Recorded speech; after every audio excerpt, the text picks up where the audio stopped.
रायपुर शहर ला भूमा हूँ गोरी, रायपुर शहर ला तोला भूमा हूँ। रायपुर शहर ला भूमा हूँ। हाथ में हाथ धर के हंसत गावत, माया के रंग मन तोला डूबा हूँ।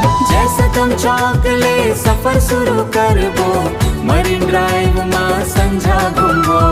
चाट और कुल्फी संग हंसी बंटाबो, तोर संग हर सपना पूरा करबो।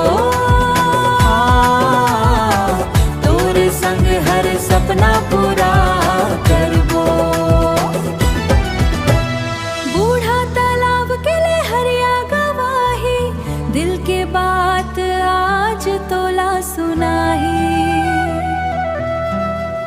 बूढ़ा तालाब के ले हरिया गवाही, दिल के बात आज तोला सुनाही।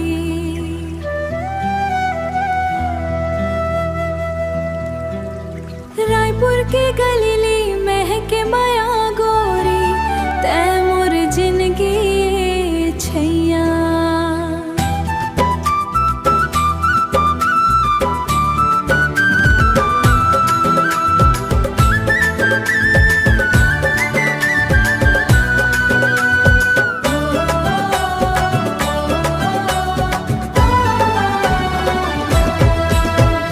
रायपुर शहर ला भूमा हूँ गोरी, रायपुर शहर ला तोला भूमा हूँ। माया भरे गीत मन तोर नाव गा के, दिल के धड़कन मन तोला बसा हूँ करबो।